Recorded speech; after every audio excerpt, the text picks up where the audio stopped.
Good morning everyone. Welcome back to the classes. आज हम anatomy में रेस्पिरेटरी सिस्टम पढ़ने वाले हैं, ठीक है। और रेस्पिरेटरी सिस्टम सब सिस्टम में से एक है और ये जितने भी इम्पॉर्टेंट सिस्टम है उन सब में से एक है, मोस्ट इम्पॉर्टेंट सिस्टम है ये, ठीक है। तो आज हम पढ़ेंगे रेस्पिरेटरी सिस्टम। बॉडी के मोस्ट इम्पॉर्टेंट सिस्टम में से एक है क्योंकि हमारी बॉडी की हर लिविंग सेल्स को कंटिन्यूसली ऑक्सीजन की रिक्वायरमेंट होती है। हमारी बॉडी की जितनी भी सेल्स हैं सारी सेल्स को किसकी रिक्वायरमेंट होती है? ऑक्सीजन की रिक्वायरमेंट होती है, वो भी कंटिन्यूसली, ठीक है। इसीलिए रेस्पिरेटरी सिस्टम बहुत इम्पॉर्टेंट सिस्टम है। हम फूड कंज्यूम करते हैं लेकिन सिर्फ फूड खाने से बॉडी को एनर्जी नहीं मिलती। हम फूड कंज्यूम करते हैं, सिर्फ फूड खाने से एनर्जी नहीं मिलती। फूड को सेल्स के लेवल पर यूटिलाइज करने के लिए ऑक्सीजन की रिक्वायरमेंट होती है। फूड को क्या करते हैं? सेल्स के लेवल पर यूटिलाइज करने के लिए ऑक्सीजन की रिक्वायरमेंट होती है। और जब सेल्स फूड को यूटिलाइज करती हैं तो मेटाबॉलिक प्रोसेस के ड्यूरिंग कार्बन डाइऑक्साइड प्रोड्यूस होती है। अब जब सेल्स ने फूड को यूटिलाइज़ किया, ठीक है, उसके बाद क्या होगा? मेटाबॉलिक प्रोसेस, उसके दौरान क्या होगा? कार्बन डाइऑक्साइड प्रोड्यूस होने लगती है, ठीक है। इसीलिए रेस्पिरेटरी सिस्टम का बेसिक रोल है ऑक्सीजन को बॉडी के अंदर लाना और कार्बन डाइऑक्साइड को बॉडी के बाहर रिमूव करना, ठीक। लेकिन स्टूडेंट्स रेस्पिरेशन को सिर्फ ब्रीदिंग समझना सही है? रेस्पिरेशन को सिर्फ ब्रीदिंग समझना सही है? नहीं, इसको ब्रीदिंग समझना ही सही नहीं है क्योंकि ब्रीदिंग रेस्पिरेशन का एक पार्ट है। वेयर इज रेस्पिरेशन के अंदर गैस एक्सचेंज, ऑक्सीजन का ट्रांसपोर्ट, सेलुलर लेवल पर ऑक्सीजन का यूटिलाइजेशन और एनर्जी प्रोडक्शन जैसे प्रोसेस भी इन्वॉल्व होते हैं। हम सिर्फ रेस्पिरेटरी सिस्टम को इससे रिलेट नहीं कर सकते कि सिर्फ हमें वो ब्रीदिंग के लिए बहुत इम्पॉर्टेंट है। वो ब्रीदिंग के लिए नहीं बल्कि वो गैस एक्सचेंज करने के लिए भी, ट्रांसपोर्ट करने के लिए भी सेलुलर लेवल पर उसका ऑक्सीजन का यूटिलाइजेशन और एनर्जी प्रोडक्शन जैसे प्रोसेस भी इन्वॉल्व होते हैं रेस्पिरेटरी सिस्टम में, ठीक है। तो अब हम आगे रेस्पिरेशन की डेफिनेशन समझते हैं। तो respiration is a procedure in which atmospheric air is exchange with carbon dioxide at the respiratory surface, that is lung, ठीक है। During this process food oxidise to produce carbon dioxide, water and energy. इसमें दिया हुआ है respiration एक physiological process है। Respiration क्या है? ये एक फिजियोलॉजिकल प्रॉब्लम है जिसमें एटमॉस्फेयर से ऑक्सीजन बॉडी के अंदर आती है। इसमें ऑक्सीजन कैसे बॉडी के अंदर आती है? एटमॉस्फेयर से ऑक्सीजन बॉडी के अंदर आती है और बॉडी में प्रोड्यूस कार्बन डाइऑक्साइड बॉडी से एलिमिनेट करती है, और जो बॉडी में कार्बन डाइऑक्साइड प्रेजेंट है उसे एलिमिनेट करने का काम करती है। नेक्स्ट है आपका, हम जब एयर को इनहेल करते हैं तो एयर रेस्पिरेटरी ट्रैक्ट के थ्रू लंग्स तक पहुंचती है। जब हम एयर को इनहेल कर रहे हैं तो क्या होता है? एयर रेस्पिरेटरी ट्रैक्ट के थ्रू लंग्स तक पहुंचती है। लंग्स में ऑक्सीजन और कार्बन डाइऑक्साइड का एक्सचेंज होता है। लंग्स में क्या होता है कि यहाँ पर ऑक्सीजन लेती है, ठीक है, और कार्बन डाइऑक्साइड देती है, ठीक है। लंग्स में एक्सचेंजिंग का काम होता है, जो गैसियस एक्सचेंज होता है, ठीक है। ऑक्सीजन ब्लड में एंटर करती है। अब ऑक्सीजन कहाँ पर एंटर करेगी? ब्लड में एंटर करेगी, ठीक है। और कार्बन डाइऑक्साइड ब्लड से लंग में आकर एक्सहेलेशन के थ्रू बाहर निकल जाता है। कार्बन डाइऑक्साइड कैसे बाहर निकलता है? एक्सहेलेशन के थ्रू बाहर निकलती है। लेकिन रेस्पिरेशन का प्रोसेस सिर्फ गैस एक्सचेंज नहीं है, बॉडी के सेल्स ऑक्सीजन की हेल्प से न्यूट्रिएंट्स पार्टिकुलरली ग्लूकोज को ऑक्सीडाइज करती हैं। देखो, रेस्पिरेशन का पर्पस सिर्फ गैस एक्सचेंज नहीं है, बल्कि बॉडी के सेल्स ऑक्सीजन की हेल्प से न्यूट्रिएंट्स पर्टिकुलरली ग्लूकोज को ऑक्सीडाइज करती हैं। इस ऑक्सीडेशन से एनर्जी रिलीज़ होती है। जब पर्टिकुलरली ग्लूकोज को ऑक्सीडाइज करेंगी तो इस ऑक्सीडेशन से क्या निकलती है? एनर्जी रिलीज़ होती है। ये एनर्जी बॉडी में एटीपी यानी एडेनोसिन ट्राइफॉस्फेट के फॉर्म में अवेलेबल होती है। ठीक है, अब ये एनर्जी किसके फॉर्म में रहती है? एडेनोसिन और ट्राइफॉस्फेट के फॉर्म में अवेलेबल होती है। नेक्स्ट है आपका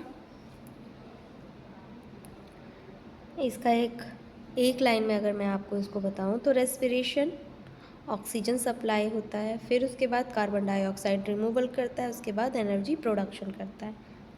ठीक है, रेस्पिरेशन क्या है? रेस्पिरेशन ऑक्सीजन सप्लाई करता है, फिर कार्बन डाइऑक्साइड रिमूवल करता है, फिर उसके बाद एनर्जी प्रोडक्शन करता है। अभी जैसे मैंने आपको बताया, ये क्या करता है कि बॉडी के सेल्स ऑक्सीजन की हेल्प से न्यूट्रिएंट्स लेते हैं।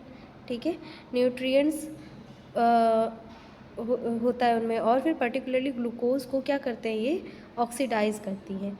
ऑक्सीडेशन से क्या होता है कि एनर्जी वहाँ से रिलीज़ होती है, और जो एनर्जी बॉडी में होती है वो किस फॉर्म में होती है? एटीपी फॉर्म में होती है, यानी एडेनोसिन और ट्राइफॉस्फेट फॉर्म में अवेलेबल होती है। ठीक है, नेक्स्ट है आपका, अब जो आपके इमेज में सीक्वेंस दिया हुआ है C6H12O6 प्लस 6O2, इस इक्वेशन को वन बाय वन अंडरस्टैंड करते हैं। जैसे कि पहला दिया हुआ है C6H12O6 का मतलब है ग्लूकोज। ठीक है, पहला जो है C6H12O6 का मतलब क्या है? ये है ग्लूकोज। ठीक है, ग्लूकोज हमें कार्बोहाइड्रेट और फूड सोर्स से मिलता है। ग्लूकोज हमें किससे मिलता है? ग्लूकोज हमें कार्बोहाइड्रेट और फूड सोर्स से मिलता है। नेक्स्ट है 6O2। 6O2 ऑक्सीजन का रिप्रेजेंट करता है। ये क्या करता है? 6O2 ऑक्सीजन को प्रेजेंट करता है। ये ऑक्सीजन रेस्पिरेटरी सिस्टम के थ्रू बॉडी में एंटर होती हैं और ब्लड के थ्रू टिश्यू तक ट्रांसपोर्ट होती हैं। ये ऑक्सीजन क्या होती हैं? ये ऑक्सीजन को रिप्रेजेंट करती हैं। ठीक है, जो 6O2 है, ये किसको प्रेजेंट कर रही हैं? रिप्रेजेंट कर रही हैं। ये ऑक्सीजन को रिप्रेजेंट करती हैं। ठीक है, ये ऑक्सीजन रेस्पिरेशन सिस्टम के थ्रू बॉडी में एंटर होती है और ब्लड के थ्रू टिश्यू तक ट्रांसपोर्ट होती है 6O2। ठीक है, जब ग्लूकोज और ऑक्सीजन सेल्स में रिएक्ट करते हैं तो प्रोडक्ट बनते हैं। जब ग्लूकोज और ऑक्सीजन सेल्स में रिएक्ट करते हैं, ठीक है, सेल्स में गए ग्लूकोज और ऑक्सीजन, अब इन्होंने क्या किया? रिएक्ट किया, तो वहाँ पर क्या होता है? तो प्रोडक्ट बनते हैं 6CO2 यानी कार्बन डाइऑक्साइड। क्या बनता है जब इन्होंने रिएक्शन किया? क्या बना? 6O2 यानी कार्बन डाइऑक्साइड बना। ठीक है, इसके बाद आपका एक फॉर्मूला दिया हुआ है 6H2O यानी वाटर। H2O का क्या होता है? वाटर होता है। ठीक है, और एनर्जी रिलीज़ होती है जो एटीपी के फॉर्म में कंजर्व होती है। फिर क्या होता है? जो एनर्जी रिलीव होती है और वो किसके फॉर्म में होती है? एटीपी के फॉर्म में होती है। सो स्टूडेंट्स, बेसिक इक्वेशन याद रखनी है। ठीक है, जो मैंने भी आपको ये इक्वेशंस बताई हैं, ये आपको याद रखनी है। ठीक है, एक बार मैं और आपको ये इक्वेशंस अच्छे से बता देती हूँ। ये इक्वेशंस है, ये वाली।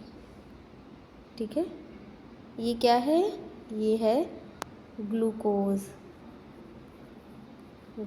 है। ठीक है, ये है आपकी ग्लूकोज।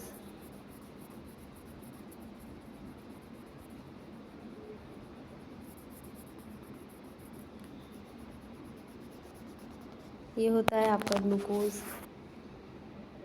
नेक्स्ट है H2O। क्या है? H2O आपका ऑक्सीजन को रिप्रेजेंट करता है। H2O क्या करता है? ऑक्सीजन को रिप्रेजेंट करता है। किसको रिप्रेजेंट कर रहा है यहाँ पर? ऑक्सीजन को रिप्रेजेंट कर रहा है, ऑक्सीजन को। ठीक है, ऑक्सीजन को रिप्रेजेंट करता है।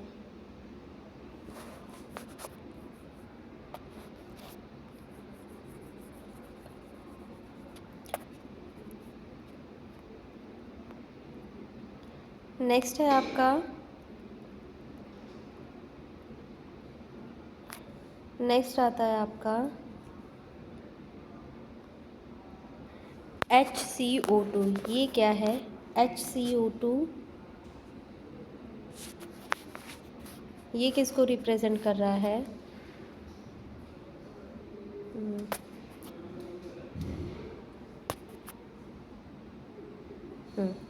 HCO2 ये कार्बन किसको रिप्रेजेंट कर रहा है? कार्बन को, कार्बन डाइऑक्साइड, डाइऑक्साइड को। ठीक है, किसको रिप्रेजेंट कर रहा है? कार्बन डाइऑक्साइड को। ठीक है, इसके बाद क्या है?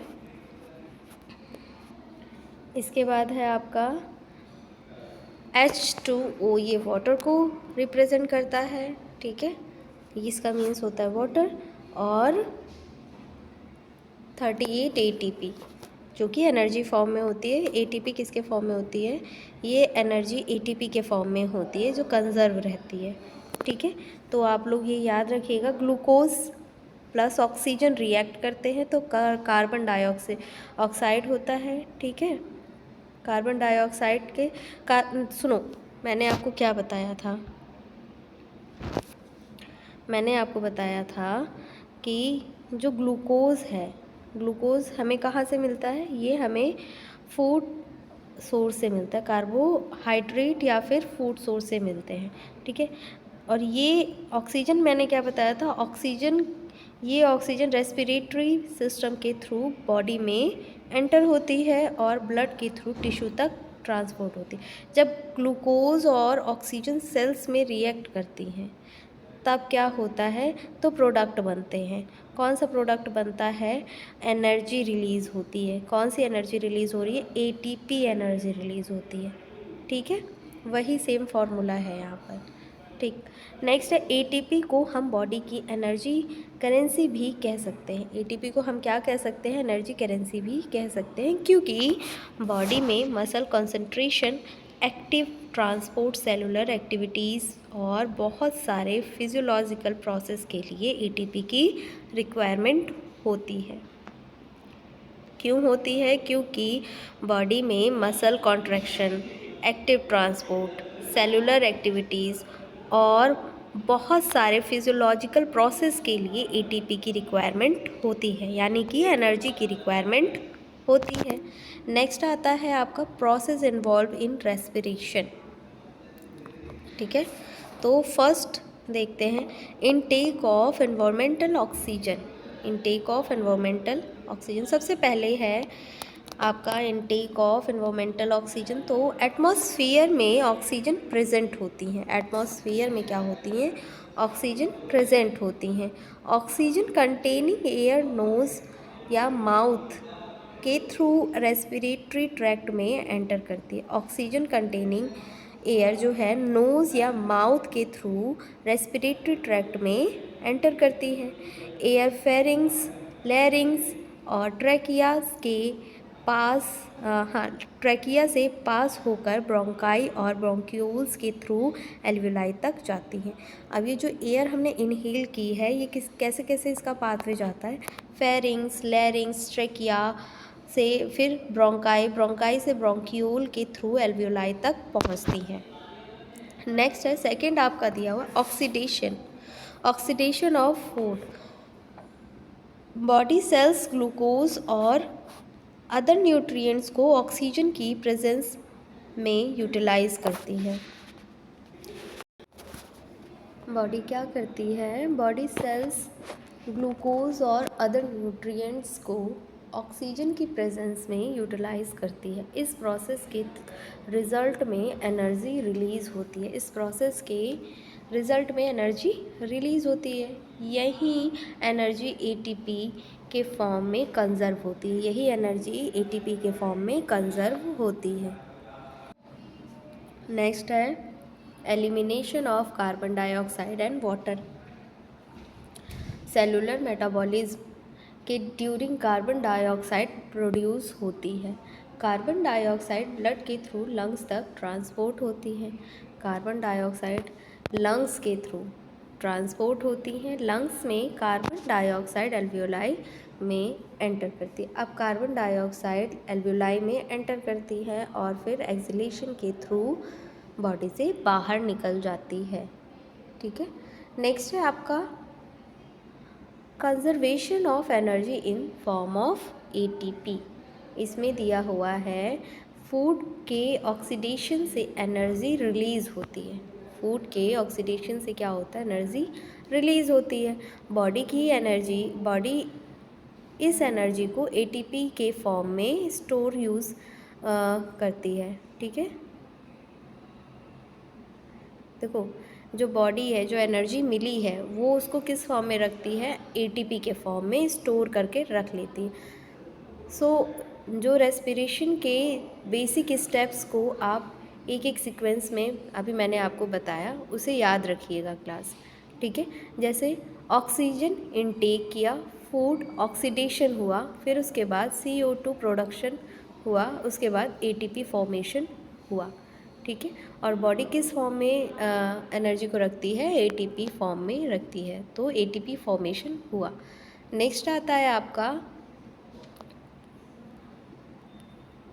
देखिए यहाँ भी दिया हुआ है exchange of gas between the blood and the lungs is called external respiration and that between the blood and the cells is called internal respiration. ठीक है, is called internal respiration.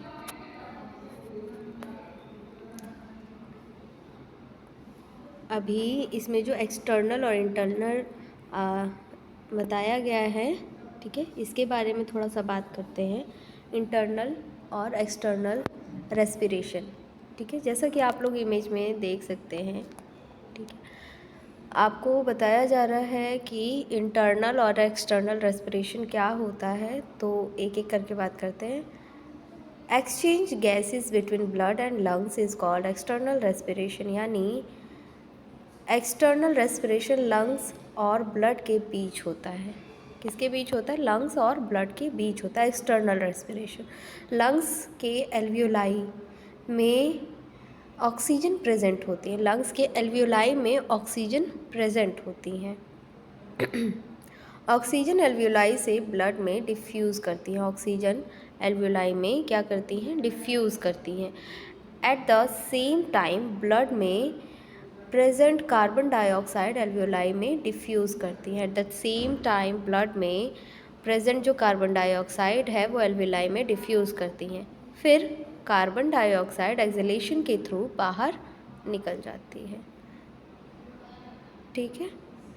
Next है आपका इंटरनल रेस्पिरेशन। इंटरनल रेस्पिरेशन में क्या है कि blood और body tissue के बीच होता है। इंटरनल रेस्पिरेशन किसके बीच में होता है? ब्लड और टिश्यू के बीच में होता है। ठीक है, बॉडी टिश्यू के बीच में होता है।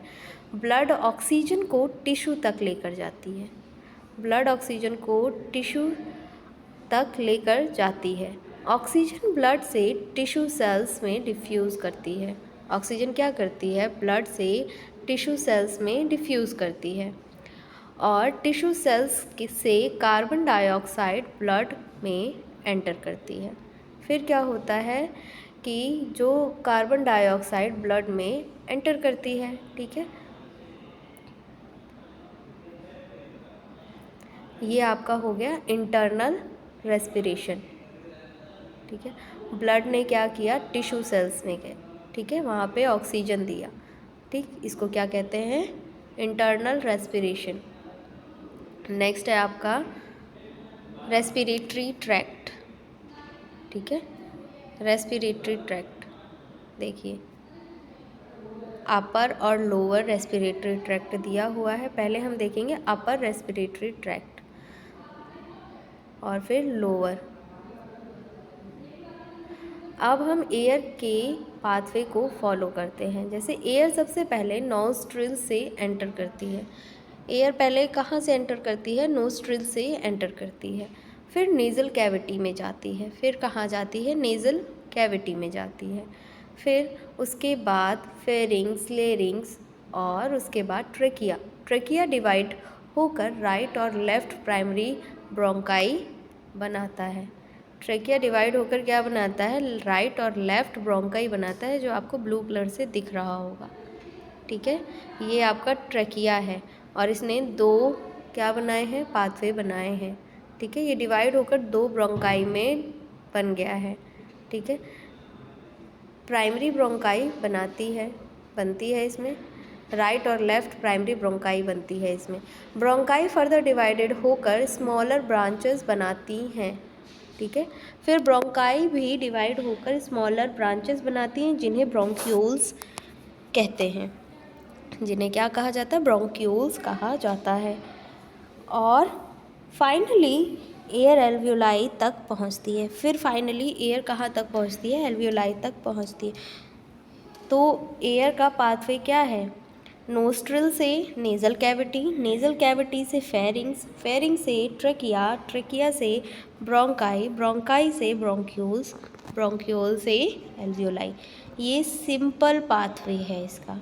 ठीक है, और ये आपको डेफिनेटली याद रहना चाहिए। ये आपको डेफिनेटली याद रहना चाहिए, क्योंकि पॉइंट अगर आपके ये एग्ज़ाम में पूछा गया, ठीक है, अगर आपके एग्ज़ाम में पूछा गया तो आपको ये आना चाहिए। एयर पहले कहाँ से एंटर करती है? नोस्ट्रिल से, नोस्ट्रिल से फिर नेज़ल कैविटी, नेज़ल कैविटी से फेरिंग्स, फिर लैरिंग्स, फिर ट्रेकिया, फिर ब्रोंकाई।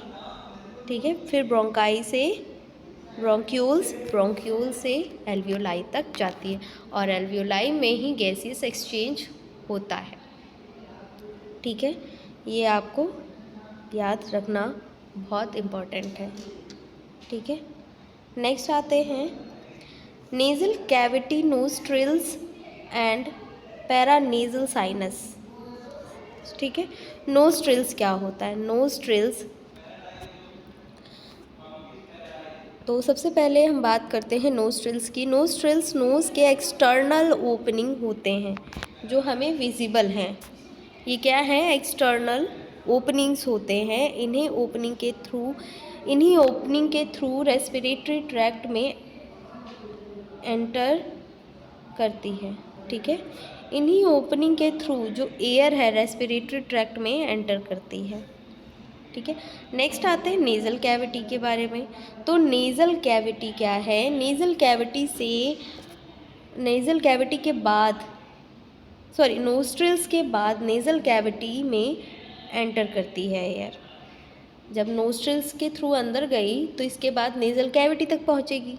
ठीक है, नेज़ल कैविटी में एंटर करती है एयर। नेज़ल कैविटी का इम्पॉर्टेंट फंक्शन है इनकमिंग एयर को कंडीशन करना। क्या करना? कंडीशन करना। जैसे एयर को फिल्टर करना, वार्म करना, ह्यूमिडिफाई करना। ठीक है, इनमें ये हेल्प करती है। नेज़ल कैविटी की लाइनिंग में म्यूकस और हेयर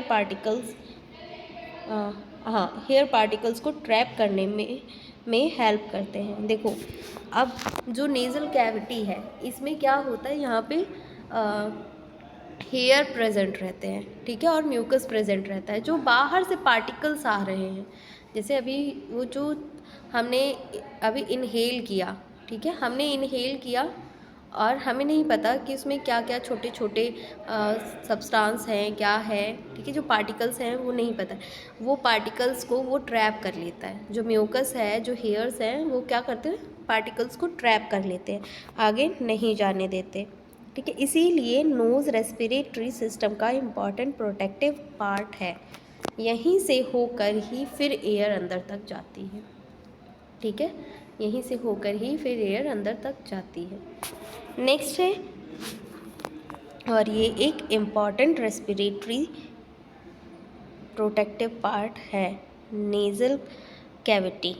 नोस्ट्रिल से तो इनहेल करा हमने, अंदर एयर गई। इसके बाद क्या होता है कि जो नेज़ल कैविटी है, यहाँ पर क्या होता है, एयर हार्ड एयर होती है, बाहर की जो एयर होती है वो बहुत हार्ड होती है, उसको वार्म करने का काम करती है ताकि वो हमारी बॉडी में सॉफ्टली जाए। ठीक है, हार्ड एयर को इनहेल किया, उसके बाद क्या हो गया कि वो सॉफ्ट हो गई। सॉफ्ट कैसे हुई? क्योंकि हमारी जो नेज़ल कैविटी है वो वार्म करने का भी काम करती है। ठीक है, ह्यूमिडिफाई करने का काम करती है। और इसमें क्या प्रेजेंट है? हेयर्स प्रेजेंट है, छोटे छोटे हेयर्स प्रेजेंट है, हेयर फॉलिकल्स प्रेजेंट है।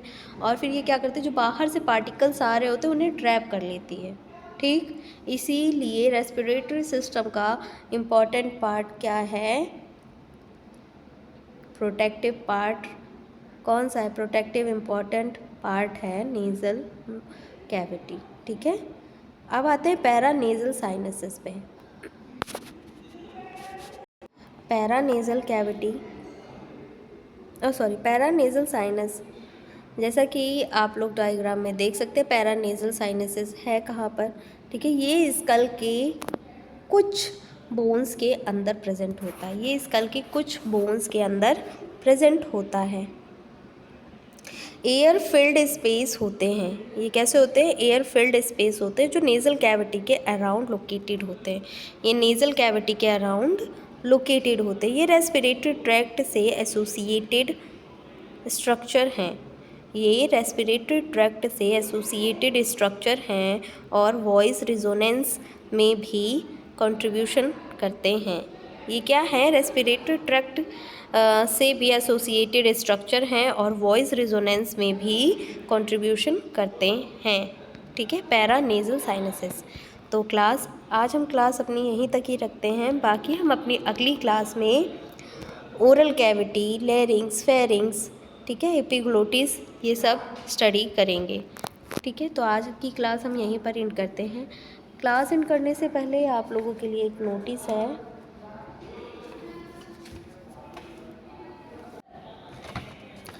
क्लास एंड करने से पहले आप लोगों के लिए एक नोटिस है जो मैं आप लोगों को बताना चाहती हूँ। अगर आपने BAMS, BHMS, BUNYS, BNYS, BUMS किया है तो लीगल वे में प्राइमरी स्टेज पे अगर आप एलोपैथिक प्रैक्टिस करना चाहते हैं तो आपके लिए लीगल गवर्नमेंट कोर्स है जिसका नाम है CCH, और ये 1 साल का कोर्स है। ये आपका 1 साल का कोर्स है और इसकी कंप्लीट फ़ीस होने वाली है 25,000। ठीक है, जिन बच्चों ने BAMS, BHMS, BUMS, BNYS अगर किया है तो, और उन्हें लीगल वे में प्राइमरी स्टेज पे एलोपैथिक प्रैक्टिस करनी है, ठीक है, तो उनके लिए लीगल गवर्नमेंट कोर्स है जो कि CCH है। ठीक है, और ये 1 साल का कोर्स है और इसकी 1 साल की कंप्लीट फ़ीस है 25,000। एक और कोर्स है क्लास जिसका नाम है टेलीमेडिसिन कोर्स। अगर आप लोग अपना मेडिकल स्टोर चला रहे हैं और आपका फ्यूचर में प्लान है कि उसे फार्मा क्लिनिक में आप उसे चेंज करना चाहते हैं, ठीक है, तो आपके लिए बेस्ट है टेलीमेडिसिन कोर्स। इसमें आपको बताया जाएगा कैसे आप मेडिकल स्टोर को कॉर्पोरेट मेडिकल स्टोर से बेहतर कर सकते हैं और एक हेल्थ केयर का इकोसिस्टम डेवलपमेंट कर सकते हैं। इसमें आपको डॉक्टर से ऑडियो वीडियो कॉल पे आप कनेक्ट कर सकते हैं, आप उनसे बात कर सकते हैं। ठीक है, और इसकी कंप्लीट फ़ीस है 25,000। ठीक है, और अगर आप लोग इंटरेस्टेड हैं तो आप लोग दिए गए नंबर पे कॉल करके इंक्वायरी कर सकते हैं। ठीक है क्लास, तो मैंने आपको 2 कोर्सेज़ के बारे में बताया। अगर आप लोग इंटरेस्टेड हैं तो आप लोग हमारे दिए गए नंबर पे कॉल कर सकते हैं क्लास। बाकी आज क्लास हम यहीं पर एंड करते हैं। Thank you class.